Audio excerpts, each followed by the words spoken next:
Calcutta university 7 semester history অনার্সে তোমরা যারা পড়াশুনো করছো, তোমাদের যে ডিএসসিসি 17 পেপারটি রয়েছে আধুনিক বাংলার ইতিহাস, এই পেপার থেকে একটি প্রশ্ন, পাশ্চাত্য শিক্ষার বিস্তারে বেসরকারি উদ্যোগ, এ সম্পর্কে সংক্ষিপ্ত আলোচনার পর এর 250 ওয়ার্ডের 5 নম্বরের অ্যান্সার তুলে ধরবো তোমাদের সামনে। তার আগে একটু সংক্ষিপ্ত আলোচনা করে নিই যে পাশ্চাত্য শিক্ষার বিস্তারে বেসরকারি উদ্যোগ কী ছিল। দেখো, পাশ্চাত্য শিক্ষা একটা বড় টপিক আছে সিলেবাসে এবং এই জায়গা থেকে পরীক্ষায় প্রশ্ন আসবেই।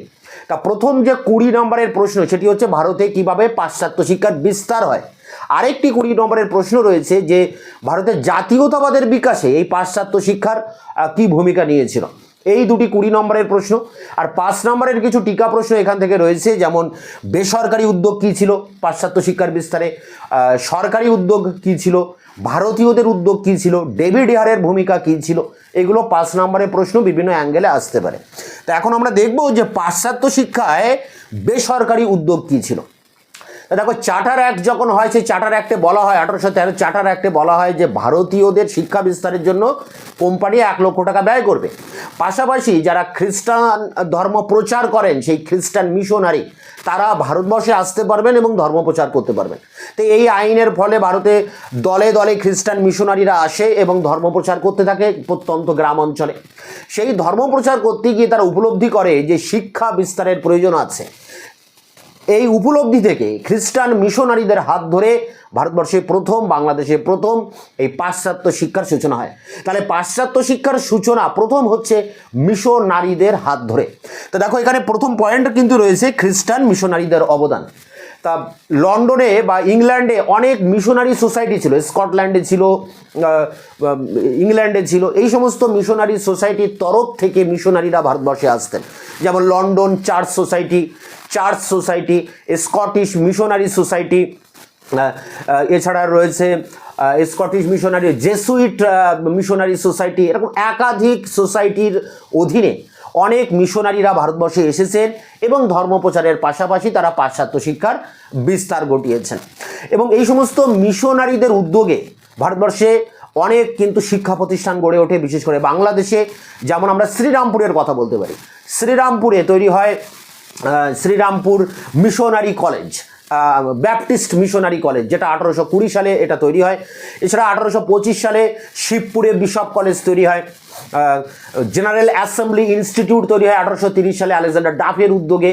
এছাড়া মাদ্রাজে খ্রিস্টান কলেজ তৈরি হয়, বোম্বাইয়ে ওয়েলিংটন কলেজ তৈরি হয়। এরকম একাধিক কলেজ ইনস্টিটিউট তৈরি হয়। কলকাতাতে তৈরি হয় সেন্ট জেভিয়ার্স কলেজ 1830 সালে।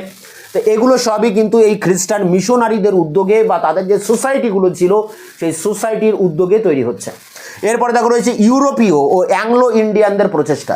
তা ইউরোপীয়দের কথা বলতে গেলে প্রথমে ডেভিড হেয়ারের কথা বলা যায়। ডেভিড হেয়ার স্কুল তৈরি করেন এবং পরবর্তীকালে তার উদ্যোগে তৈরি হয় Calcutta school society, Calcutta book society. এগুলো পাশ্চাত্য শিক্ষার বিস্তারে সহায়ক যে সমস্ত বইপত্র প্রকাশ করার জন্য এই ক্যালকাটা বুক সোসাইটি তৈরি করা হয় এবং শিক্ষা বিস্তারের কাজকে আরও এগিয়ে নিয়ে যাওয়ার জন্য 1817 সালে ক্যালকাটা স্কুল সোসাইটি তৈরি হয়। তো ডেভিড হেয়ারের এখানে একটা বড় ভূমিকা রয়েছে। এই কারণে ডেভিড হেয়ারকে আলাদাভাবেও কিন্তু টিকাতে পড়তে হয়। আবার ড্রামন্ড সাহেব, তিনি তৈরি করেছিলেন ধর্মতলা একাডেমি, যেখানে হেনরি লুই ভিভিয়ান ডিরোজিও পড়াশুনো করেছিলেন। আরও অনেক ভারতীয় এবং ইউরোপীয়রা সেখানে কিন্তু পড়াশুনো করেছিলেন এই ধর্মতলা একাডেমিতে। তো এখানে ইউরোপীয় এবং অ্যাংলো ইন্ডিয়ানদের একটা ভালো রকম প্রচেষ্টা ছিল এই পাশ্চাত্য শিক্ষার বিস্তারে। তারা মানবিক কারণে তারা কিন্তু এই উদ্যোগ নিয়েছিলেন, কোনো রকম ব্যবসায়িক উদ্যোগে নয়। এরপর দেখো রয়েছে ভারতীয়দের প্রচেষ্টা। তা মিশনারিদের এই সমস্ত কার্যকলাপ দেখে, ইউরোপীয়দের এই সমস্ত কার্যকলাপ দেখে ভারতীয় গণ্যমান্য ব্যক্তিরা তারাও উদ্যোগ নিয়েছিলেন এই শিক্ষা বিস্তারের কাজে। যেমন রামমোহন রায়ের কথা বলা যায়। তিনি তৎকালীন হাইকোর্টের বিচারপতি বা সুপ্রিম কোর্টের বিচারপতি হাইড ইস্টের সহযোগিতায় তৈরি করেন অ্যাংলো বৈদিক কলেজ, এটা আমরা জানি। এরপর বিদ্যাসাগর যখন তিনি এই শিক্ষা বিস্তারের কাজে হাত দিয়েছিলেন, ব্রিটিশদের সহযোগিতায় একাধিক বিদ্যালয় গড়ে তোলেন, মেয়েদের জন্য অনেক স্কুল তৈরি করেন, বিভিন্ন জেলায় মডেল স্কুল তৈরি করেন। সৈয়দ আহমেদ খান আলিগড় আন্দোলনের প্রাণপুরুষ, তিনি মুসলিমদের মধ্যে ইংরেজি শিক্ষা বিস্তারের জন্য গাজীপুরে একটি ইংরেজি বিদ্যালয় তৈরি করে। তো এইভাবে ভারতীয়রাও কিন্তু এই উদ্যোগে সামিল হয়েছিলেন।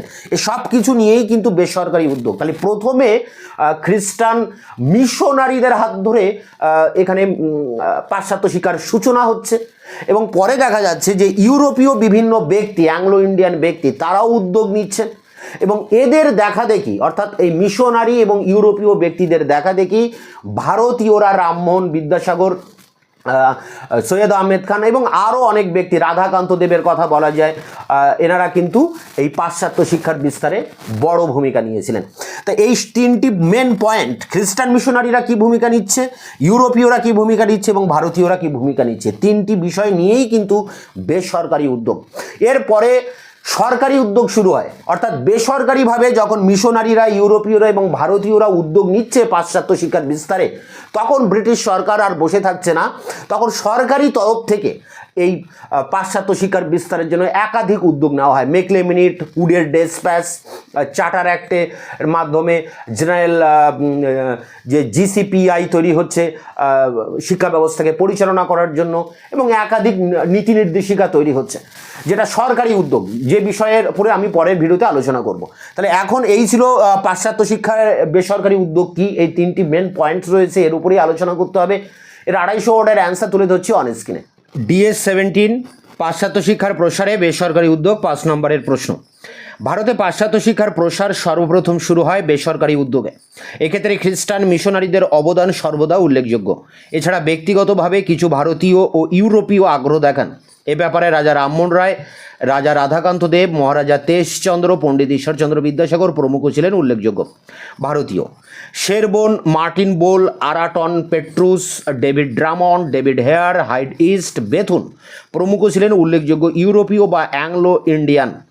প্যারা করে দেখো, খ্রিস্টান মিশনারিরা ভারতে ইংরেজি শিক্ষার বিস্তারের ক্ষেত্রে সরকারের মুখাপেক্ষী না থেকে নিজেরাই এ ব্যাপারে উদ্যোগ নেয়। পাশ্চাত্য শিক্ষার প্রসারে Baptist missionary, London missionary society, church missionary society, Scottish missionary society, Jesuit missionary প্রভৃতি খ্রিস্টান প্রতিষ্ঠানের অবদান ছিল উল্লেখযোগ্য।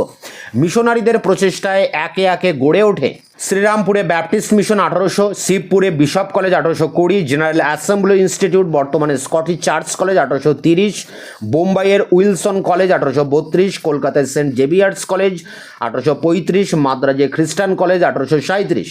এছাড়াও গড়ে ওঠে প্রায় 126টি বিদ্যালয়। প্যারা করে ডেভিড হেয়ারের উদ্যোগে কলকাতায় একটি ইংরেজি বিদ্যালয় গড়ে ওঠে, যার বর্তমান নাম হেয়ার স্কুল। এছাড়াও সেই সময় ইউরোপীয়দের প্রচেষ্টায় ভবানীপুর ও চুচুড়াতেও দুটি ইংরেজি বিদ্যালয় প্রতিষ্ঠিত হয়। ডেভিড হেয়ারের উদ্যোগেই ক্যালকাটা স্কুল বুক সোসাইটি ও ক্যালকাটা স্কুল সোসাইটি গড়ে ওঠে। ডেভিড ড্রামন্ড প্রতিষ্ঠা করেন ধর্মতলা একাডেমি। প্যারা করে ভারতীয়দের মধ্যে রামমোহন রায় নিজের উদ্যোগে কলকাতায় অ্যাংলো হিন্দু স্কুল প্রতিষ্ঠা করেন এবং হিন্দু কলেজ প্রতিষ্ঠার ক্ষেত্রে হাইড ইস্টকে সহায়তা করেন। গৌরমোহন আঢ্য ওরিয়েন্টাল সেমিনারি নামক একটি স্কুল প্রতিষ্ঠা করেন 1828। স্যার সৈয়দ আহমেদ উত্তরপ্রদেশের গাজীপুরে প্রতিষ্ঠা করেন একটি ইংরেজি বিদ্যালয় 1818। বিদ্যাসাগর বেথুনকে ক্যালকাটা ফিমেল স্কুল 1849 প্রতিষ্ঠায় সাহায্য করেন। এভাবেই বাংলা, কলকাতা, দিল্লি, আগ্রা সহ ভারতের বিভিন্ন জায়গায় ভারতীয়দের প্রচেষ্টায় বহু ইংরেজি বিদ্যালয় প্রতিষ্ঠিত হয়। প্যারা করে শেষ প্যারা, পাশ্চাত্য শিক্ষার প্রসারে বেসরকারিভাবে উদ্যোগগুলি গড়ে ওঠার ফলে এতদিন ধরে পাশ্চাত্য শিক্ষার ব্যাপারে উদাসীন কোম্পানি ইংরেজি শিক্ষার দাবিকে আর উপেক্ষা করতে পারেনি।